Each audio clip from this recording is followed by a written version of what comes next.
आई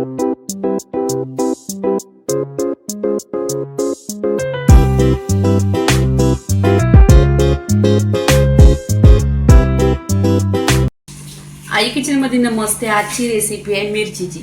तर इथे गॅसवर तवा ठेवलेला आहे आणि इथे मी मिरच्या घेतलेल्या आहेत। ह्या पोपटी कलरच्या मिरच्या आहेत, ह्या तिखट नाहीत। आणि इथे 5 मिरच्या तिखट घेतल्या।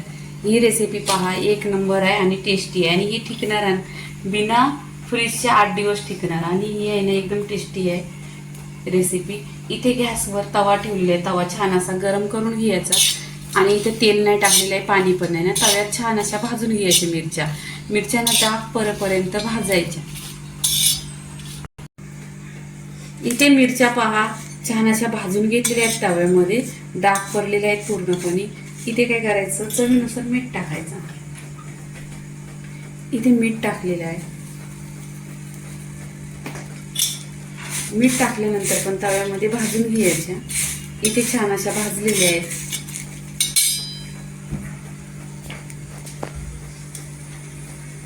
इथे 1 चमचा आहे ना तेल टाकायचं।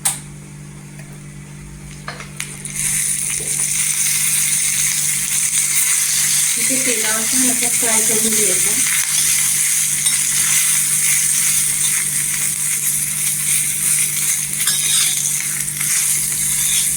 नक्की तुम्ही ह्या पद्धतीने बनवा, मिरच्या 1 नंबर लागतात। आणि तेलावर आहे ना 2 मिनिटं छान अशा परतून घ्यायच्या। फ्राय झाल्या मिरच्या छान अशा पहा, कलर पण एकदम सुरेख दिसत आहे। इथे आता आहे ना प्लेटमध्ये काढून घ्यायच्या आहे। त्याला आता आपण आहे ना प्लेटमध्ये मिरच्या काढून घ्यायच्या।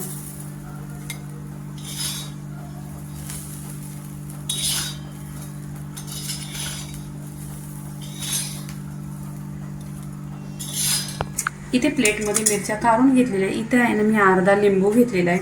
अर्धा लिंबू घेतलेला आहे, तो पण पूर्ण नाही टाकायचा, 1 चमचा फक्त टाकायचा त्याच्यावरती लिंबाचा रस। छान असं बघा, टेस्टी, तिखट, आंबट 1 नंबर लागते।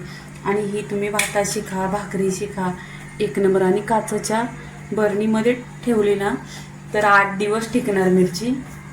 छान अशा फ्राय मिरच्या झालेल्या आहेत। ह्या भाकरी जवळ 1 नंबर लागतात, भाताजवळ खा तुम्ही, चपाती बरोबर खा 1 नंबर लागतात। तर मिरचीची रेसिपी झालेली आहे। लाईक करा, शेअर करा, सबस्क्राईब करा आणि नेहमीच खात राहा। धन्यवाद।